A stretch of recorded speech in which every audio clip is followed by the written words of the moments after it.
ఏమయ్యా, నీ తపస్సు చూసి నేను ఎంత పొంగిపోయానో తెలుసా? ఎంత నిర్మలమైన మనస్సయ్యా నీది. నేను రాకపోయినా నువ్వు కోపగించుకోలేదయ్యా. అంటే అసలు లోకమునకు ఒక గొప్ప విషయాన్ని ఆవిష్కరించగలిగినటువంటి కొడుకుని పొందడానికి అర్హుడైన వాడు ఈయనే. కాబట్టి నీకేం కావాలని అడగట్లేదు ఇప్పుడు శంకరుడు. నేనే నీకు ఇద్దాం అనుకుంటున్నాను. అయోగ్యులు, వంశానికి చెడ్డ పేరు తెచ్చేవారు, నీకు మనశ్శాంతి లేకుండా చేసేవారు నూర్గురు కొడుకులు కావాలా? 16 సంవత్సరములకే పరాన్ని పొందేటటువంటి కొడుకు కావాలా? ఎవరు కావాలో చెప్పు అన్నాడు. ఇది చాలా కొంచెం క్లిష్టమైన సమస్య కదండి బాహ్యంలో. కాబట్టి ఆయన అని అడుగినా విని మౌనియు మనమున సంకోచమంది మరిగి తరిగి అంతనే సర్వము శివవశమని అనగుని 16 సమల అర్భకు కోరెన్. ఇప్పుడు మీరు పరమశివుడు పెట్టిన పరీక్ష గమనించాలి. దేని కొరకు కొడుకుని అడుగుతున్నాడు? ఒక కొడుకు కావాలని తపస్సు చేశాడా? ఒక సరి అయిన కొడుకు లేకపోవడం వల్ల గృహస్థాశ్రమంలో చెయ్యవలసిన విధులు చెయ్యలేకపోతున్నానని తపస్సు చేశాడా? మంచి పుత్రుని బడయంగజాలుదు ముదమందు సరోజముఖి ఆత్మలో అంటూ కదా బయలుదేరాడు. అయినప్పుడు ఇప్పుడు మంచి కొడుకంటే ఏమిటి దాని అర్థం? 100 ఏళ్ళు వాళ్ళు ఏం పనులు చేస్తే లేదురు మా కళ్ళ ముందు తిరిగే వాళ్ళు అయితే చాలన్నవాడు మంచి కొడుక మృకండుడి దృష్టిలో? 16 వర్షములకే పరమందు సుపుత్రు కోరేదో. ఇదే ఆ సుపుత్రుడు. ఎవరిని అడుగుతాడు? ఈయన ఏ స్థాయిలో సమాధానం ఇస్తాడు చూశాడు. శంకరుడే కదండి. ఎంత గొప్ప పరీక్ష అండి. ఆయన కూడా మనస్సులో ఆలోచించాట.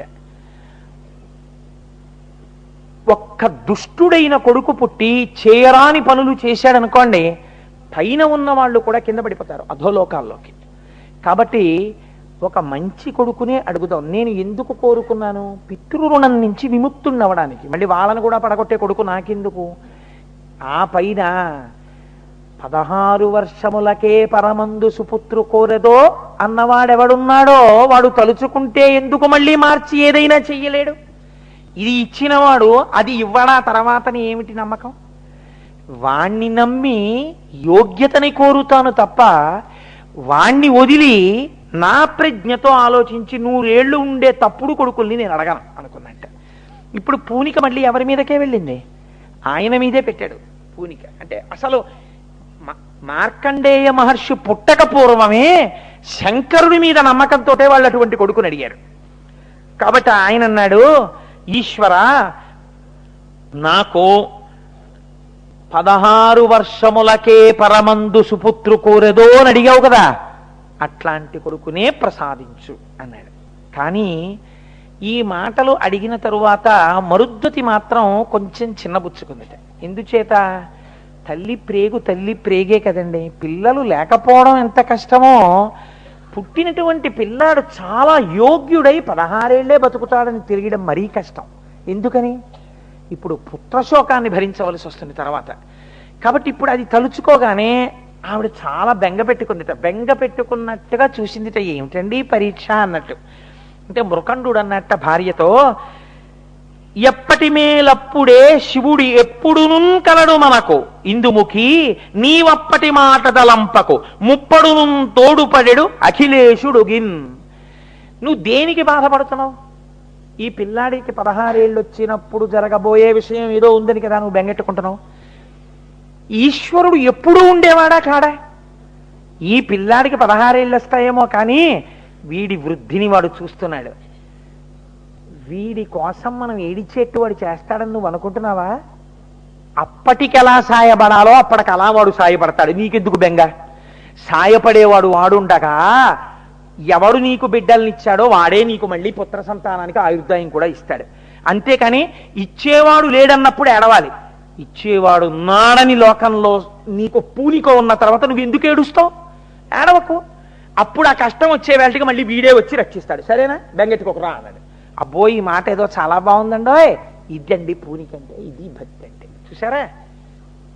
ఇది గుండెలలో ఉన్నప్పుడు రక్షింపబడి తీరుతారంతే. కాబట్టి ఇప్పుడు ఏమైంది? ఇద్దరు ఇంటికి వెళ్ళిపోయారు. ఎంతో సంతోషంగా ఉన్నారు. భార్యతో ఒక మాట అన్నాడు, పలువురు కుమారకులు కుల పాంసనులు జనించి దీర్ఘాయువు నొందిన మంచిదగునే, కులము సత్పుత్రుడొక్కడు కలిగనేని ఎల నభబంట్లు సన్నుతి నెగడు జగతి. చూడు, మనకి 9 పుత్రులు పనికి మాలిన వాళ్ళు పుట్టే కన్నా ఆకాశమంతెత్తు ఎదిగిపోయేటట్టుగా మనని కాపాడగలిగిన వాడు, పేరు తేగలిగినటువంటి వాడు ఒక్క కొడుకు పుట్టినా చాలు. కాబట్టి నువ్వు బెంగ పెట్టుకోకు అని చెప్పి ఇద్దరూ సంతోషంగా ఇంటికి వెళ్ళిపోయారు. వెళ్ళిపోయిన తర్వాత వాళ్ళకి ఒక మంచి శుభ నక్షత్రంలో ఒక బిడ్డడు జన్మించాడు. పిన్నిధిని బడసిన ఎట్టి పేదలట్లు ఆ మృకండును తత్సతి అనవరతము ముద్దు కొమరిని గాంచుచు హద్దులేని అరుసమున ఓలలాడిరి అన్ని మరచి. కొన్నాళ్ళకి వాళ్ళకు ఒక చిన్న బిడ్డడు పుట్టాడు. వాడు పెద్దవాడు అవుతున్నాడు, పాకుతున్నాడు, బుడిబిడి అడుగులు వేస్తున్నాడు, అమ్మా అంటున్నాడు, నాన్న అంటున్నాడు. వాళ్ళిద్దరూ పొంగిపోయారు. పిన్నిధిని బడసిన పేదలట్లు, బాగా పేదవాడికి 1 కోటి రూపాయల లాటరీ తగిలితే ఇంకా జీవితాంతం ఎంత సంతోషిస్తాడో వాళ్ళు అలా సంతోషిస్తున్నారు. ఆ మృకండు తత్సతి అనవరతము ముద్దు కొమరిని కాంచుచు హద్దులేని అరుసమున ఓలలాడుచురు అన్ని విడచి ఆనందరసంలో మునిగిపోతున్నారు. ఆ మృకండు మహర్షి ఆయన భార్య ఆ పిల్లవాడిని చూస్తూ పరవశించిపోతున్నారు. ఇలా జరుగుతూ ఉండగా ఈ పిల్లవాడు రోజు రోజుకి దినదిన ప్రవర్ధమానం అవుతున్నాడు. ఆ పిల్లవాడికి యోగ్యమైనటువంటి వయస్సులో ఉపనయనం చేశారు, గురుకులానికి పంపించారు. వాడు చక్కగా వేదాల్ని, ఉపనిషత్తుల్ని అన్నింటినీ చాలా తక్కువ సమయంలో నేర్చేసుకున్నాడు. వాడు ఎంత అనుష్ఠాన బలం ఉన్నవాడు. ఇది ఉమానుగ్రహమును పొందుట, అఖిలాండేశ్వరి అనుగ్రహాన్ని పొందాడు. అనుష్ఠాన పర్యంతములోకి వచ్చింది ఆ పిల్లవాడికి. పెద్దవాడైన తర్వాత వచ్చిన భక్తి గొప్పది కాదండి. చిన్న పిల్లవాడిగా ఉండగా మార్కండేయుడి యొక్క జీవితాన్ని మీరు అవధరించండి. నడువగా వచ్చిన నాటి నుండి శివదేవళంబులకెగుదించు, పలుకగా వచ్చినప్పటి నుండి నమశివాయన్సే ప్రొద్దు పలుకుచుండు, చదువుగా వచ్చిన సమయంబునందుండి శైవ ప్రబంధంబుల పఠన చేయు, వ్రాయగా వచ్చిన వరుసనే శివకోటి మించిన వేట్క లిఖించుచుండు, బూది సర్వాంగములనిపుడు పూయుచుండు, తవిలి రుద్రాక్షలను మెడదాల్చుచుండు, పార్థివేశార్చ ఏ రోజు బాయకుండు, భూషణంబై తనరు అమ్మునిసుతుండు. ఆ పిల్లవాడు రోజు రోజు ఎలా పెరుగుతున్నాడు? నడువగా వచ్చిన నాటి నుండి శివదేవళంబులకెగుచుండు. ఆ పిల్లవాడికి నడవడం వచ్చినప్పటి నుంచి వాడికి సంతోషం ఏమిటంటే, ఒక్కరోజు నాన్నగారు తీసుకెళ్లారు. వాడు ఆ బుడి అడుగులు వేసుకుంటూ శివాలయంలోకి వెళ్ళి ఆ శివుడికి దండం పెడుతుండేవాడు. ఎగిరెగిరి శివుడి యొక్క ఆ కొమ్ముల్లోంచి శివలింగ దర్శనం చేసి పొంగిపోతుండేవాడు. పలుకగా వచ్చినప్పటి నుండి నమశివాయన్సే ప్రొద్దు పలుకుచుండు. వాడికి మాట్లాడడం వచ్చినప్పటి నుంచి ఎప్పుడు నమశివాయ నమశివాయ నమశివాయ అంటూ ఉండేవాడు. చదువుగా వచ్చిన సమయమందుండి శైవ ప్రబంధంబుల పఠన చేయు. వాడికి చదవడం వచ్చినప్పటి నుంచి నాన్నగారి యొక్క శైవ ప్రబంధాలన్నీ తీసి చదువుతుండేవాడు. వ్రాయగా వచ్చిన వరుసనే శివకోటి మిక్కిలి వేట్క లిఖించుచుండు. శివనామం ఎంత గొప్పదండి, మామూలు నామం ఏమిటది. అందుకే మీకు ఇప్పుడు శ్రీ శివ కోటినామాల పుస్తకాలు పంచబోతున్నారు. మీరు రాసిన ఆ కోటినామాలన్నింటినీ ఇక్కడ స్తూపంగా కట్టబోతున్నారు.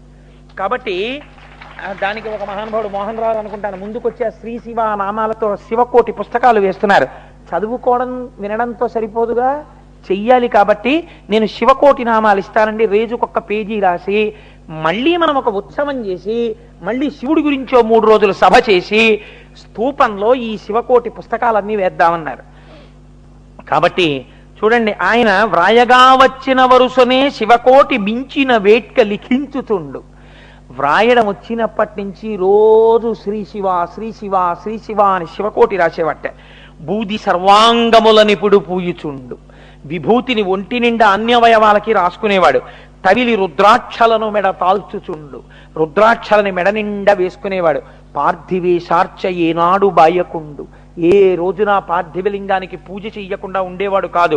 భూషణంబై తనరు అమ్మునిసుతుండు, ఆయన ఒక పెద్ద భూషణమై లోకమంతటి చేత గౌరవింపబడుతున్నాడు.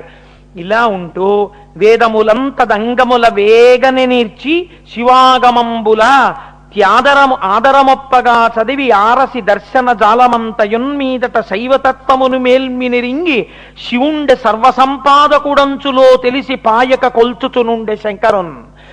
శైవాగమాలన్నీ చదివాడు, ఉపనిషత్తులు చదివాడు, వేదాలు చదువుకున్నాడు. ఈ లోకమునందు శివుణ్ణి నమ్మిన వాడికి ఏ బెంగా లేదు. శివ అన్నవాడికి, శివనామం చెప్పిన వాడికి, శివపూజ చేసిన వాడికి సర్వలోకైక ప్రభువైన శివానుగ్రహం కలిగి తీరుతుంది అని నమ్మాడు. నమ్మి ఎప్పుడు శివనామం చెప్తూ పరమ సంతోషంగా గడిపేస్తున్నాడు. ఇలా గడిపేస్తుండగా ఒకానొకనాడు నారద మహర్షి అక్కడికి వచ్చారు. నారద మహర్షి వచ్చి ఆ మృకండు మహర్షి యొక్క భార్యని చూశారు. నారద మహర్షి వచ్చారు, ఆయనకి అర్ఘ్యపాద్యాదులను సమర్పించారు. ఎంతో పొంగిపోయారు. పొంగిపోయిన తర్వాత చాలా బాగుంది, కానీ చాలా సంతోషంగా ఉంది, మీ ఇల్లు చూస్తుంటే ఎంత పొంగుగా ఉంది, మృకండుడా నీకు తగిన కుమారుడు లభించాడోయ్. కానీ ఒక్క విషయం మీకు జ్ఞాపకంలో ఉందా? ఈ పిల్లవాడికి 15వ సంవత్సరం వెళ్ళిపోయి 16వ సంవత్సరం వచ్చేసింది. 16వ సంవత్సరం కూడా కొద్ది రోజులలో పూర్తి అయిపోబోతోంది. 16వ సంవత్సరం పూర్తయిపోయిన పుట్టినరోజు నాడే ఉపద్రవం కూడా వచ్చేస్తుంది. ఇంత మనసు పెంచుకున్నారే, ఇంత మంచి పిల్లవాడే, ఇంత తల్లిదండ్రుల్ని సేవిస్తాడే, ఇంత శివభక్తుడే, ఇలాంటి పిల్లవాడికి ఏదైనా జరగరానిది జరిగిపోతే మీరు తట్టుకోగలరా?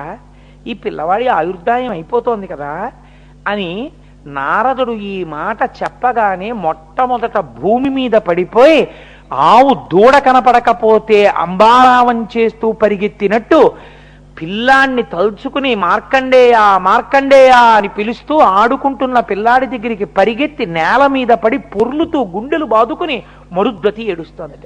కొద్ది రోజుల్లో వాడు వెళ్ళిపోతాడన్న సత్యాన్ని భరించలేక.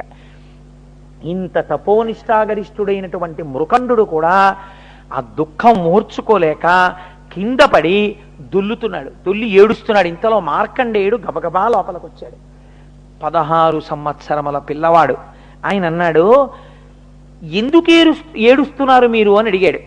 కుందగనేల మీరిటులా కోమల చంద్రధరుండుండె భక్తులకు వందురనీక సాకునదెవాసి సుమి అల శూలపాణికే గందరగోళమున్గొనక గాదిలి పుత్రుడపింపు పొంచు మున్ముందుగా పంపుడంత శుభముల్ సమకూరు తొలంగు అంగదల్. ఆయన వచ్చి, ఎందుకమ్మా ఏడుస్తున్నారు, ఏమవుతుందని ఏడుస్తున్నారమ్మా అని అడిగాడు. ఈ ఉన్న సత్యాన్ని వాళ్ళు ఎరుకలో పెట్టారు. ఆ పిల్లవాడి ముఖంలో మాత్రం ఏ విచారం లేకుండా అలా నిలబడి ఉన్నాడు నవ్వుతూ. ఇప్పుడు నారదుడు అన్నాడు, వాడి భక్తి, వాడి విశ్వాసం, వాడి ధృతి, వాడి ధైర్యం చూశారా? మీరు ఏ తపస్సు చేస్తే వాడు పుట్టాడో ఇప్పుడు వాడే తపించగలిగిన శక్తితో ఉన్నాడు. వాడే శివుడున్నాడు, రక్షించి తీరుతాడన్న పూనికతో ఉన్నాడు. కాబట్టి మీరు శివార్చనని పెంచండి, మీరు శివానుగ్రహానికి తపస్సు మొదలు పెట్టండి. మొట్టమొదట వీణ్ణి హిమాలయ పర్వత ప్రాంతాలకి పంపించి వీణ్ణి అక్కడ కూర్చోపెట్టి తపస్సు చేయమని చెప్పండి. ఏ శంకరుడు వీణ్ణిచ్చాడో ఆ శంకరుడే వాడిని రక్షించాడో తెలిసిపోతుంది. ఇప్పుడు ఈ బరువు మీ మీద పెట్టుకోకండి, వాడి మీద పెట్టండి. ఆ గందరగోళం వాడే చూసుకుంటాడు. ఆయన మీద పెట్టండి, పిల్లాన్ని పంపండి. ఇప్పుడు ఎవరికి వచ్చిందండి పరీక్ష? భక్తుడికి రాలేదు, భగవంతుడికి వచ్చింది. అయితే ఈ పిల్లవాడు తట్టుకోగలడా? అంతటి ధృతితో వెళ్ళి తపస్సు చెయ్యగలడా అంటే ఆయన అన్నాడు, ఏటికి తల్లి తండ్రి ఇటు లేడుచుచునుంటిరి తద్విదంబు నాకేటికి చెప్పరైతి ఇక నేను చెప్పుడు అనుగ్రహించి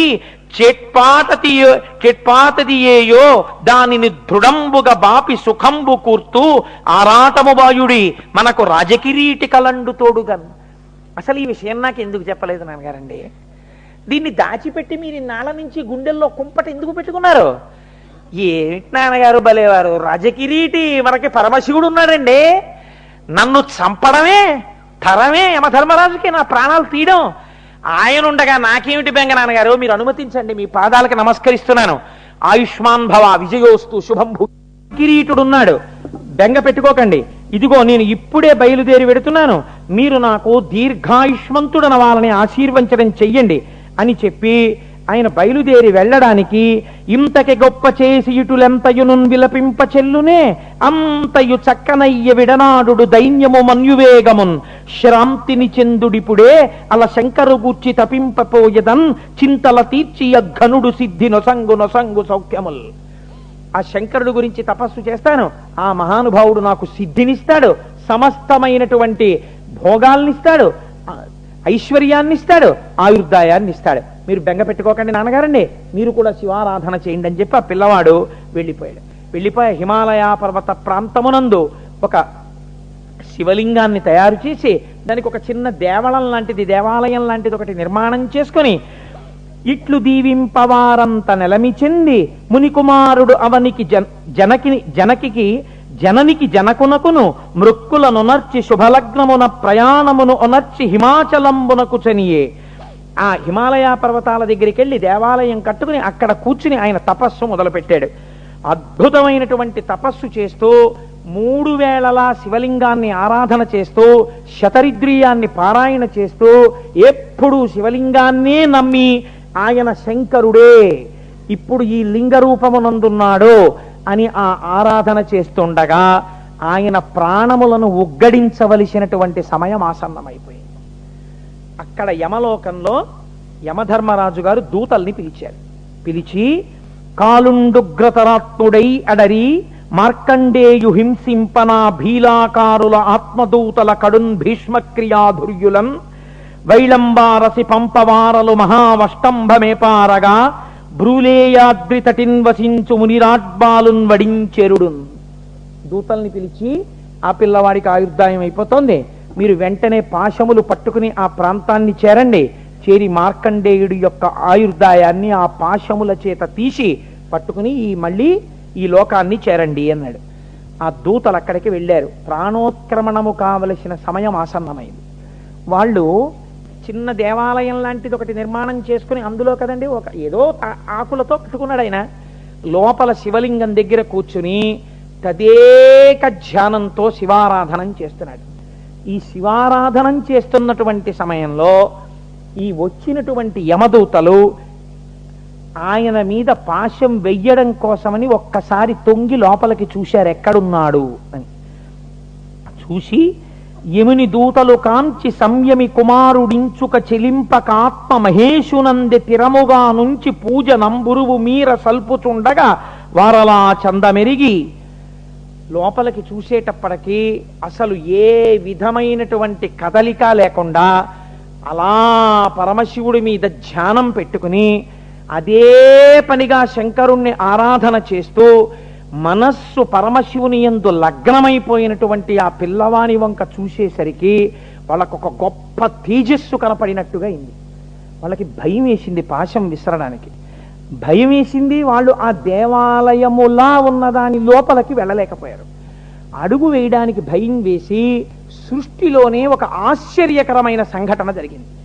ఆ భటులు పాశం వేయడం మానేసి పాశాలు చుట్టి చేతులకి తగిలించుకుని యమలోకానికి వెళ్ళిపోయారు. వెళ్ళిపోయి అయ్యా మేము ఆ పాశములు ఆవిడ్ని లేపండి అమ్మా, పడిపోతారో ఏమిటో, ఆవిడ్ని లేపండి పడిపోతారు కూడా గభాల్ని, అమ్మ మీరు అలా అనుకోకండి పడిపోతారు కూడా, సరిగ్గా కూర్చోండి. కాబట్టి అక్కడ ఉన్నటువంటి వాళ్ళు తీసుకుని వెళ్ళి యమధర్మరాజు గారికి ఆ పాశములనిచ్చి మేము ఆ పిల్లవాని యొక్క ప్రాణములను ఉగ్గడించలేకపోయాం. కారణం అపారమైనటువంటి శివభక్తితో తనలో తాను లీనమైపోయి శంకరుణ్ణి ఆరాధన చేస్తున్న పిల్లవాడి యొక్క ప్రాణములను తీయలేకపోయామని చెప్పారు. చెప్తే యమధర్మరాజుకి ఎక్కడ లేని కోపం వచ్చింది. ఆ సమయానికి ప్రాణాలు తీసేయడం అన్నది ఇంతకాలంగా నేను చేస్తున్న పని. కడువడి రోషవేగమున కన్నులు నిప్పులు రాలవీకమై నరరి చనుండు మీరలు భయాలకులెంతయు ప్రలదంబులన్ బడుగులు ఓలే ఆడుదురు బాలువదింపగనేనే పోయెదన్ కడిది మగండెవ్వడనుకో కనగవచ్చునుగాన అడ్డమై. ఒక పిల్లవాడిని చంపడం చేతకాక తిరిగొచ్చి వాడు శివ పూజ చేస్తున్నాడు, వాడిలో చాలా తేజస్సు ఉంది, మేము పాశం వెయ్యలేకపోయాం అని చెప్పడానికి మీకు సిగ్గెయ్యట్లేదు? నేనే బయలుదేరి పెడతాను, ఆ పిల్లవాడి ప్రాణములను ఉగ్గడించేస్తాను, ఎవడు అడ్డొస్తాడో చూస్తాను. శివలింగానికి కదా పూజ చేస్తున్నాడని మీరు అంటున్నారు. ఇప్పుడు అనరాని మాట ఒకటి వచ్చేసింది యమధర్మరాజు గారి నోటి వెంట. ఏమిటా మాట? కడిది మగండెవడు నన్ను కానగవచ్చునుగాక. ఏ మగాడు నాకు అడ్డొస్తాడో చూస్తానన్నాడు. వెడతాను, ప్రాణములను ఉగ్గడిస్తాను, బయలుదేరుతున్నానని గబగబా పాశాలు పట్టుకుని బయలుదేరుతున్నాడు. బయలుదేరుతుంటే నారదుడు ఎదురొచ్చాడు. ఎదురొస్తే వచ్చినవాడు మహర్షి కదా అని ఒక్కసారి ఆ దున్నపోతు మించి దిగి నమస్కారం చేశాడు. నమస్కారం చేస్తే ఆయన అన్నాడు, అయ్యయ్యో ఎందుకయ్యా అంత పంతాలకి పట్టింపులకి పోతావు? వాళ్ళకున్నది ఒక్క పిల్లాడు, మహర్షి కదా, ఏడుస్తున్నాడు కదా పిల్లాడి కోసం, తపస్సు చేస్తున్నాడు కదా.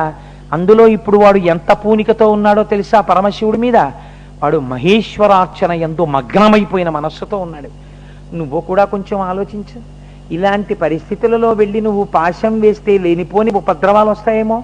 పోనీ ఇప్పుడు నువ్వు వెళ్ళకపోతే వచ్చిన బాధ ఏమిటి? అంత తీవ్రమైన తపస్సులో ఉండగా పాశం వెయ్యడానికి నీ భటులే భయపడ్డారని ఊరుకుంటే ఉపద్రవం వచ్చేసిందా? ఒకళ్ళకి పుత్రభిక్ష పెట్టినవాడి అవుతావు కదా. వాళ్లే భయపడినప్పుడు మళ్ళీ నువ్వు నేను యముణ్ణని తొడలు చరుస్తూ ఎవడు మొగాడని బయలుదేరుతున్నావు, ఎందుకొచ్చింది, ఆగకూడదా అన్నాడు. అనేటప్పటికీ ఆయనకి ఇంకా కోపం వచ్చేసింది. కోపం వచ్చి, శివుడా గివుడా ఎవడాపగలడు? నేను వాడి ప్రాణములను ఉగ్గడించవలసిన సమయం ఆసన్నమైనప్పుడు తీసేయడం నా ధర్మం, తీసి తీరుతానని పాశం పట్టుకుని, చాలును చాలు పూజనము శర్వుడు సంతసమొందే నీకికన్ కాలము చెరువయ్యే మృతిగంచదు వెల్పలకెగుదెమ్ము నే కాలుడా నీదు ప్రాణములు గైకొనగా ఇటు వచ్చి తింజుమి మేలుగ నీకు మోక్షమది మేకొను సంధియమెండులేది కన్. ఆ దేవాలయం దగ్గరికి వెళ్ళాడు. కానీ ఆయనకి చిన్న అనుమానం వచ్చింది. ఇంత తేజస్సుతో ఉన్నాడు, ఇంత లింగార్చన చేస్తున్నాడు, వెయ్యడమా వద్దా అనుకున్నాడు. బహిర్ముఖుణ్ణి చేస్తే పోతుంది అనుకున్నాడు. కాబట్టి ఇప్పుడు అన్నాడు, చాలును చాలు పూజనము చేశావు, పూజ చాలే. శర్వుడు సంతసమొందే, శర్వుడు సంతసం పొందాడు, చాలా సంతోషించాడులే నీ పూజకి. అంటే ఒక రకంగా వెటకారమే, చాలా సంతోషించాడులే, నిన్నే నా నుంచి రక్షించలేడు. సంతసమొందే నీకికన్ కాలము చేరువయ్యే, నువ్వు వెళ్ళిపోవలసిన సమయం వచ్చేసింది. మృతికాంచద వెల్పలకెగుదెమ్ము, మరణాన్ని పొందాలి, బయటికి రా. తను తేవాలా, ఆయన్ని రమ్మంటున్నాడా? వెల్పులకెగుదెమ్ము, బయటికి రా. నే కాలుడా, నేను యమధర్మరాజుని, నీ ప్రాణాలు తీయడానికి వచ్చాను. నీదు ప్రాణములగై కొనగా ఇటు వచ్చి తుంజుమి, నీ ప్రాణాలు తీయడానికి వచ్చాను. మేలుగ నీకు మోక్షమది, అదే నీకు మోక్షం చేసిన శివ పూజ వల్ల. ఏకొను సంధియమెండులేది కన్, నీకేం సందేహం లేదు, రా బయటికి అన్నాడు. ఇందులో చిన్న వెటకారధ్వని కూడా ఉంది ఈ పద్యంలో.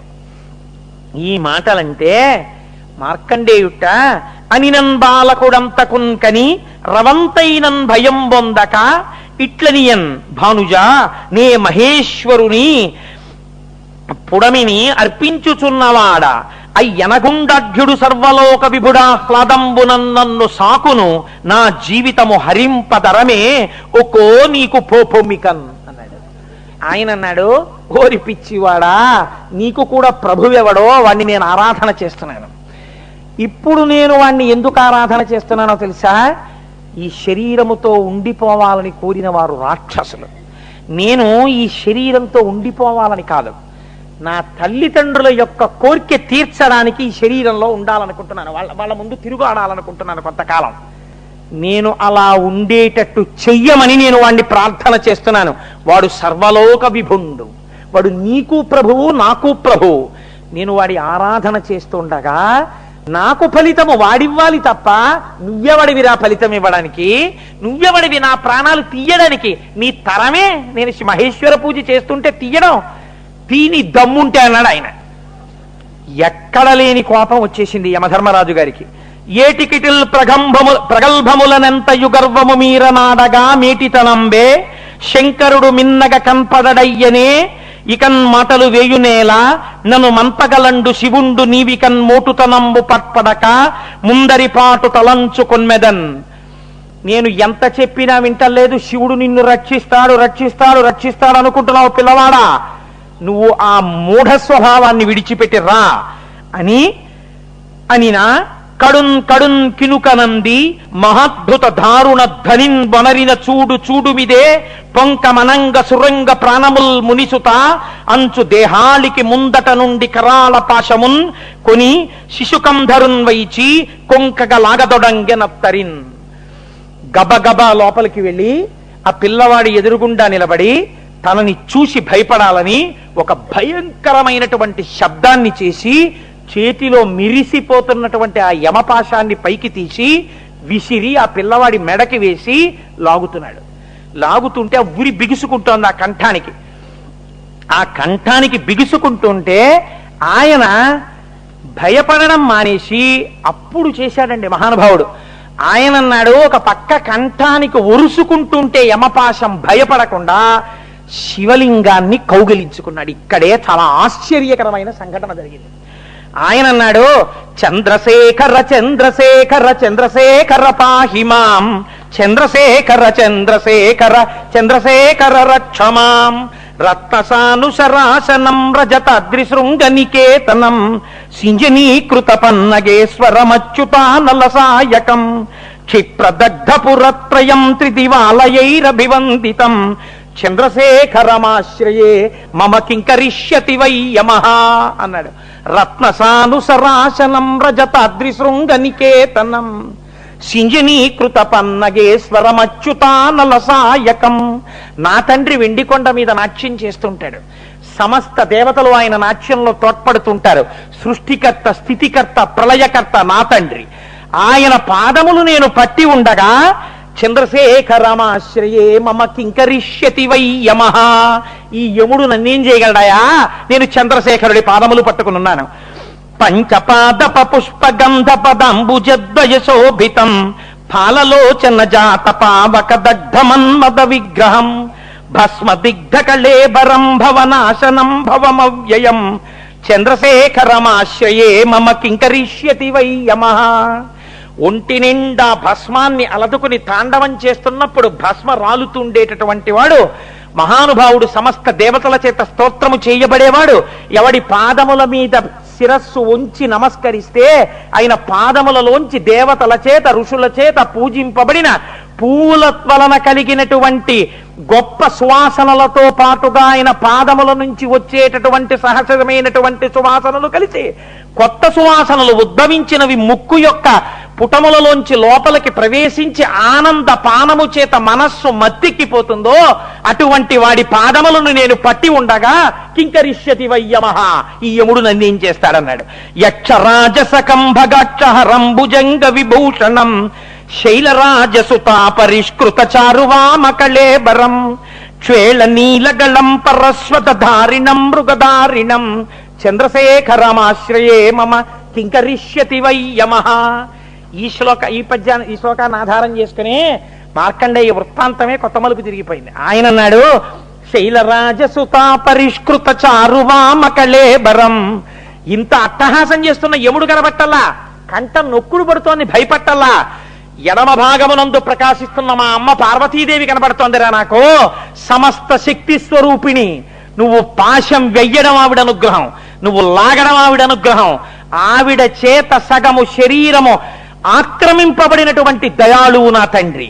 శైలరాజసుతా పరిష్కృత చారువామకళేబరం, అటువంటి వాణ్ణి నేను నమ్మి ఉన్నాను. చంద్రశేఖరమాశ్రయే మమ కింకరిష్యతి వై యమః, ఏం చెయ్యగలడు యముడు అన్నాడు. ఇప్పుడు ఎవరికి పరీక్ష? నారదుడు ఈ అష్టకం వింటూనే కైలాసానికి పరిగెత్తాడు. శివ చూడు కింద ఏం జరుగుతోందో, ఇవ్వాలా ఇవ్వక్కర్లేదా ఆయుర్దాయం? ఇప్పుడు నీ మీద నమ్మకం. యముణ్ణి ఒకడు ఎదిరిస్తున్నాడో పిల్లాడు. ఎందుకు ఎదిరిస్తున్నాడో తెలుసా? నేను నా తల్లిదండ్రుల ముందు ఈ ఉపాధితో తిరగాలనుకుంటున్నాను, అది ఇమ్మని శివుణ్ణి అడుగుతున్నాను, ఆయన ఇస్తాడని నమ్ముతున్నాను. ఇవ్వలేడని నువ్వు తీసేస్తున్నావు. నువ్వు గెలవాలో నా పూనిక గెలవాలో, ఉండి వాడు గెలవాలో వాడిస్తాం. నిన్ను శరణాగతి చేస్తున్నాడు. ఈశ్వర కదిలి లోకానికి భక్తి నిరూపిస్తావా? ఇలాగే కూర్చుని శివుడు లేడని లోకానికి చెప్తావా? నీ ఇష్టం, తేల్చుకో. యక్షర అని కుండలీకృత కుండలేశ్వర కుండలం వృషవాహనం, నరదాదిమునీశ్వర స్తుత వైభవం భువనేశ్వరం, అంధకాంతకమాశ్రితామర పాదపం శమనాంతకం, చంద్రశేఖరమాశ్రయే మమ కింకరిష్యతి వై యమః భేషజం భవరోగిణామఖిలాపదామపహారిణం దక్షయజ్ఞ వినాశనం త్రిగుణాత్మకం త్రివిలోచనం భక్తి ముక్తి ఫలప్రదం సకలాగ సంగ నిభర్షణం చంద్రశేఖరమాశ్రయే మమ కింకరిష్యతి వై యమః. తన పూనికకి ఆధారాల్ని చూపిస్తున్నాడు. ఇతపూర్వం ఒకడు నిరీశ్వర యాగం చేశాడు ఇలాగే. శివుడు ఏం చెయ్యగలడు, ఏం చెయ్యగలడు, ఏం చెయ్యగలడని ఇలాగే ప్రలపించాడు. ఇలా ప్రలపించిన వాడి కుత్తుక కత్తిరించాడు, వాడు వెళ్లకుండా. జటనొక్క దాన్ని తీసి కొడితే వీరభద్రుడు పుట్టాడు. అటువంటి వాణ్ణి నేను నమ్మి ఉన్నాను. వాడు ఉండగా నువ్వేం చేయగలవు? మమ కింకరిష్యతి వై యమః.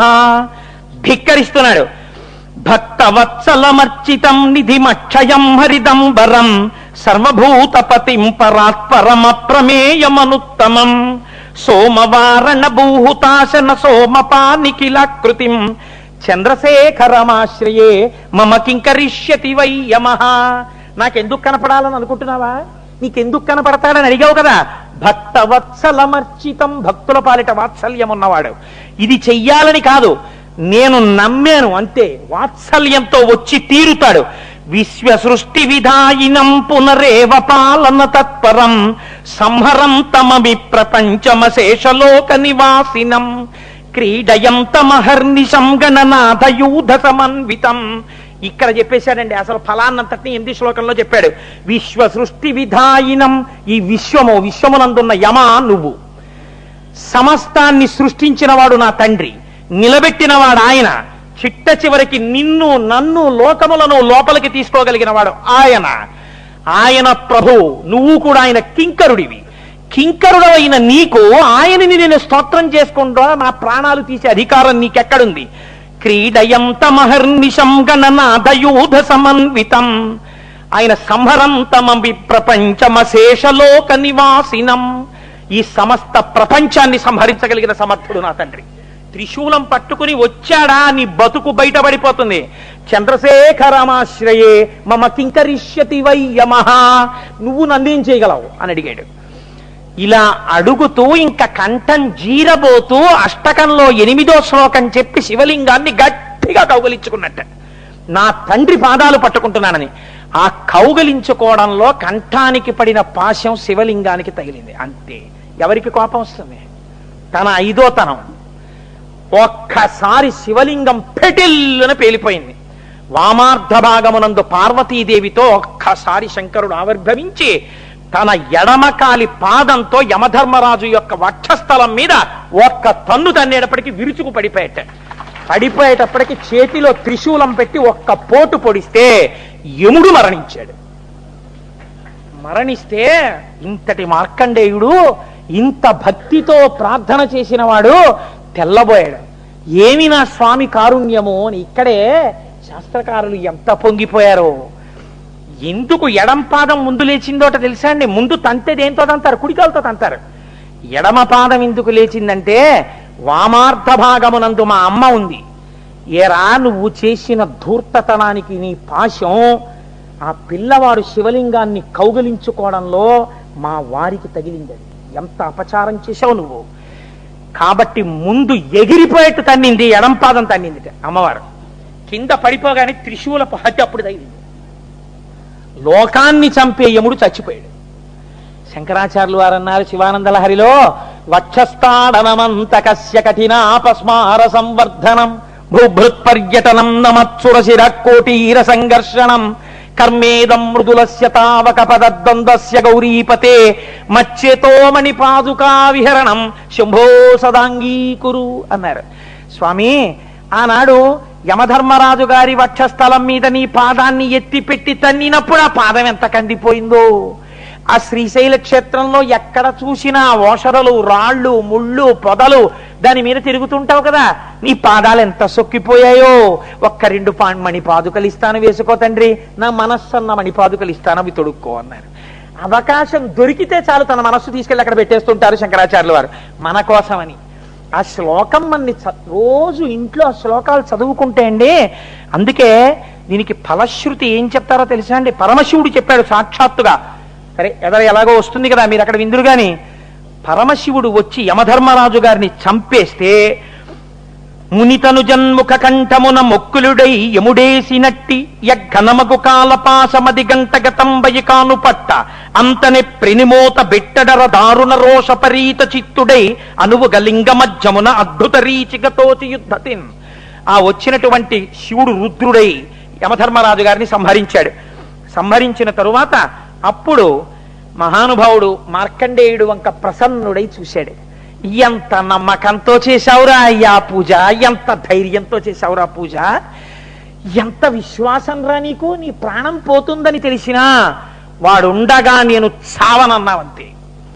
ఏమి ధైర్యం రా, ఏమి నమ్మకం రా నీకు నా మీద తండ్రి అని వంగి శంకరుడు పాశంచ ఘంటాం, ఆయన వంగుతుంటే గంటలన్నీ గణగణ మోగుతుంటే ఒంటికి రాసుకున్న విభూతి మార్కండేయుడి మీద పడుతుంటే జటలలో ఉన్న గంగ చుక్కలు పిల్లవాడి మీద పడుతుంటే చందమామ కాంతి చల్లగా ప్రసరిస్తుంటే ఈ పిల్లవాడికి మనం తగిలినా ఏమంటాడో అని పాములు కూడా వెనక్కి వెళ్ళిపోతుంటే 2 చేతులతో పార్వతీదేవి మీద తప్పపడనటువంటి చెయ్యి, మునులకు అభయమిచ్చే చెయ్యి, జ్ఞానమును ప్రసాదించగలిగిన చెయ్యి, సనక సనందనాది మహర్షులకు ఇలా చిన్ముద్ర పట్టి జ్ఞానమిచ్చిన చెయ్యి 2 చేతులతో పిల్లవాడి భుజాలు పట్టుకుని పైకెత్తి దగ్గరగా తీసుకుని వంగి వాడి ముఖంలోకి చూసి, నాన్న ఎంత భక్తిరా, ఎంత పూనికిరా నీకు, ఒక్క వరం కోరుకోరా నాన్న,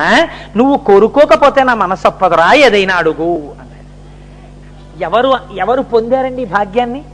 మార్కండేయుడు పొందాడు. 16 సంవత్సరాల పిల్లవాడు పొందితే పైకెత్తి నిలబెడితే 2 చేతులతో నమస్కారం చేస్తూ, ఎలా ఎవరికైనా ప్రత్యక్షమై మాట్లాడాడంతే.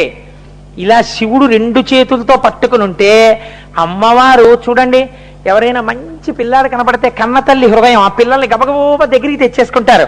అలా పార్వతీదేవి మా ఆయన వైభవాన్ని ఎంత నమ్మకంతో పూనికతో స్తోత్రం చేశావురా నాన్న, ఎంత నమ్మకం రా మా వారి మీద నీకు అని అమ్మవారు గబగబా దగ్గరికి తీసేసుకుంటుంటే ఆ చల్లని తల్లి ముఖం కనపడుతుంటే, ఆ బొట్టు కనపడుతుంటే, అమ్మవారి ముక్కు ముత్యం కనపడుతుంటే ఆ అమ్మవారిని అయ్యవారిని చూసి పొంగిపోతూ ఆయన్ని ఇలా పట్టుకుంటే, అప్పటి వరకు చేసిన తపస్సు వల్ల చిక్కిపోయిన బక్క చేతుల్ని ఇలా చేతులతో పట్టుకుంటే ఆ 2 చేతులతో వాళ్ళ చేతుల మధ్యలో నమస్కారం పెట్టాడు.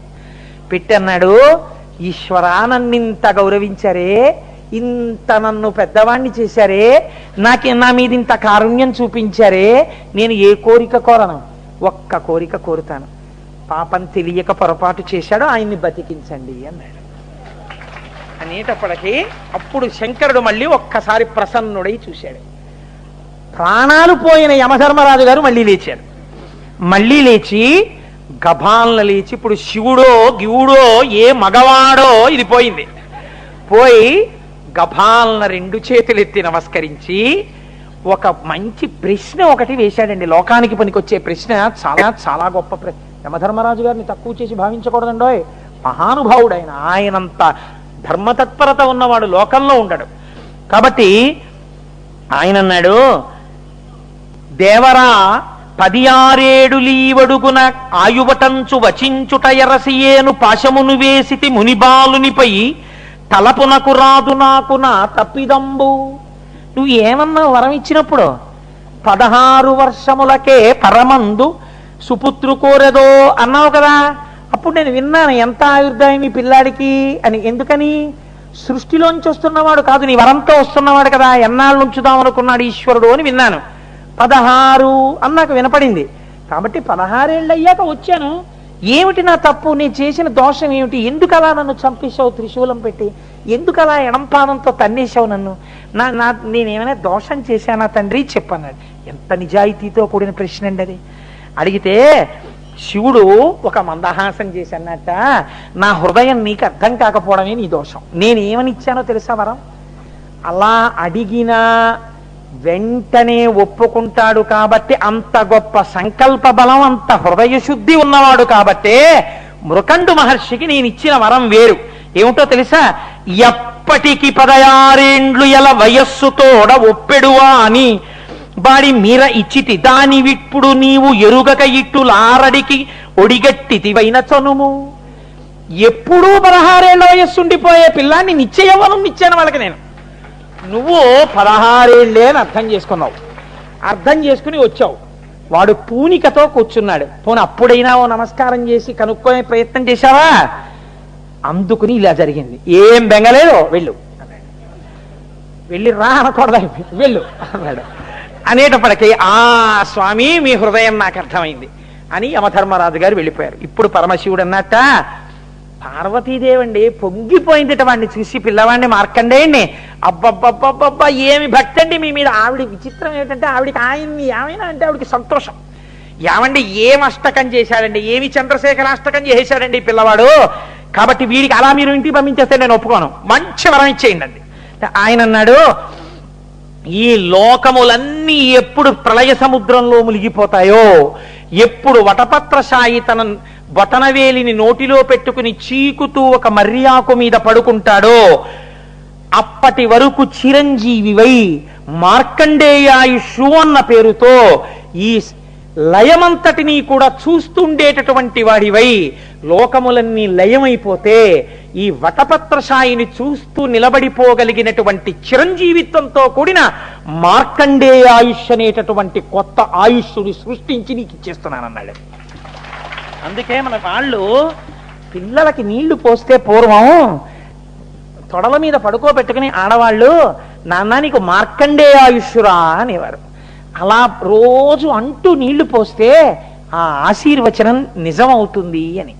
కాబట్టి చూడండి, ఇలా వరం ఇచ్చి పార్వతీదేవి పొంగిపోయినటువంటి స్థవం కదండి ఆ చంద్రశేఖరాష్టకం. అందుకు ఆయన అన్నాడు, ఎక్కడైనా సరే శివాలయంలో కూర్చుని ఒంట్లో బాగుండనటువంటి వాళ్ళు ఈ చంద్రశేఖరాష్టకాన్ని నా మీద నమ్మకంతో చదివితే వాళ్ళకి అపమృత్యు దోషం రాకుండా నేను పరిహరిస్తాను. 90 ఏళ్ళకి రావద్దు, 100 ఏళ్ళకి రావద్దు అనకూడదు, జ్ఞానంతో అంగీకరించాలి. కానీ అపమృత్యు రాకుండా ఈ చంద్రశేఖరాష్టకాన్ని చేస్తే వాళ్ళని నేను రక్షించి తీరుతాను అన్నాడు. పాపం మా అమ్మ, ఇవాళ మేము ఇలా యుద్ధాయంతో ఉన్నామంటే ఎన్నిసార్లు అనారోగ్యాలు వస్తే, తల మీద ఒకసారి పాము దూకితే, ఓసారి ఈత నేర్చుకోవడానికి వెర్రి వెధవనై నూతులో దూకేస్తే, ఇన్ని తప్పు పనులు చేస్తే ఆవిడ ఎప్పుడు మంచం మీద పడుకోబెట్టి చంద్రశేఖరాష్టకం చదువుతూ విభూతి పెట్టింది. మా అమ్మ ఆనాడు నమ్మి చేసిన చంద్రశేఖరాష్టకమే ఇవాళ ఇంత లావు ఇంత పొడుగునున్న ఈ కోటేశ్వరరావు అన్న శరీరం బతకడానికి కారణం. కాబట్టి ఆ చంద్రశేఖరాష్టకం అంత గొప్పది. అప్పుడు శంకరుడు అన్నాడు, ఈ చరితం బెవ్వరుగా ఈ చదివిన వినిన మిత్తి నెట్టి చిరాయుశ్రీ చెలువు మీర సౌఖ్యములు ఆచంద్ర కిరీటుదయను అందెదరవని. ఎవరైతే ఈ చంద్రశేఖరాష్టకాన్ని నమ్ముకుని ప్రతిరోజు ఇంట్లో చదువుకుంటారో అలాంటి వాళ్ళ ఇళ్లల్లోంచి అకారణంగా సమయము కాకుండా అపమృత్యు దోషము వలన బయటికి శరీరములు వెళ్ళవలసిన అవసరము లేకుండా నేను వాళ్ళ వంశాల్ని వాళ్ళని కాపాడతాను. ఇది చదివినటువంటి వాళ్ళకి, ఇది విన్న వాళ్ళకి అపారమైనటువంటి కీర్తిని, తేజస్సుని, ఆయుర్దాయాన్ని నేను కృప చేస్తున్నాను. చంద్రశేఖర అని పిలువబడినటువంటి అష్టకం కనుక ఈ మకుటంతో ఎక్కడ చదువుతున్నారో, అందుకే ఈ చంద్రశేఖరాష్టకానికి ఉన్న గమ్మత్తు ఏమిటో తెలుసా అండి? ఇదంతా చదివేసిన తరువాత అష్టకానికి చిట్ట చివరిలో ఒక మాట చెప్తారు. ఇదంతా చదివితే అష్టకంలోనే చివర్లో మృత్యుభీతి మృకండు సూనుకృతస్తవం శివ సన్నిధౌ యత్ర కుత్రహయ పతేన్నహి తస్య మృత్యుభయం భవేత్ పూర్ణమాయురరోగతామఖిలార్ధ సంపదమాదరం చంద్రశేఖరయేవ తస్య దదాతి ముక్తిమయత్నతః. ఎవరు నమ్మకంతో రోజు మృత్యుభీతి మృకండు సూను కృతస్తవం శివ సన్నిధౌ, శివుని యొక్క సన్నిధానమునందు మృత్యుభీతితో మృకండు సూనుడైనటువంటి మార్కండేయ మహర్షి చేసినటువంటి ఈ అష్టకమున్నదో దానిని పూనికతో చదువుతున్నారో అటువంటి వారికి యత్ర కుత్రయ పటేన్నహి తస్య మృత్యుభయం భవేత్, మృత్యుభయం ఉండదు. పూర్ణమాయురరోగతామఖిలార్ధ సంపదమాదరం, పూర్ణమైన ఆయుర్దాయాన్ని వాళ్ళు పొందుతారు, ఆపదలు రాకుండా. దానితో పాటుగా అఖిలమైనటువంటి అర్థములు, సంపత్తి, యశస్సు అన్ని చేకూరుతాయి. చంద్రశేఖర ఏవ తస్య దదాది ముక్తిమయత్నతః. వీడి ప్రయత్నం లేకుండా చిట్ట చివర రోజు చంద్రశేఖరాష్టకం చేసుకున్న ఫలితం చేత చిట్ట చివరిలో ఊపిరి జారిపోతున్నప్పుడు శంకరుడి యొక్క నామం జ్ఞాపకానికొచ్చి చంద్రశేఖర అంటూ ప్రాణం విడిచి ఆయన చేతనే మోక్షమీయబడి ఆయనలోకే కలిసిపోతాడు. అంత గొప్ప అష్టకంతో కూడినటువంటి ఈ మార్కండేయ మహర్షి యొక్క జీవితాన్ని ప్రత్యేకించి మాఘమాసంలో ఎవరు వింటున్నారో వాళ్ళకి పరిపూర్ణమైనటువంటి శివకటాక్షము కలుగుతుంది అని శివపురాణాంతర్గతమైన వాక్కు. మనం అనుకోకుండా ఇవాళ మాఘమాసంలో, అందున చంద్రశేఖరుడు శుక్లపక్షంలో ఉన్నటువంటి తది అనుకోండి, కానీ విధియ తదియలు కలుస్తున్నటువంటి రోజున ప్రదోష వేళలో శివాష్టోత్తరం చదువుకుని మనం అందరం ఇవాళ ఈ మార్కండేయ స్తవాన్ని, మార్కండేయుడి కథని చెప్పుకుని వినేటటువంటి అదృష్టాన్ని మనకు ఆ పరమశివుడే తన నిర్హేతుకమైన కృపగా మన్ని అనుగ్రహించాడు. కాబట్టి ఆ పార్వతీ పరమేశ్వరుల యొక్క పాదార విందముల యందు సంతతము మనకు భక్తి కలిగి ఉండేటట్టుగా ఆ ఉమామహేశ్వరులు మనను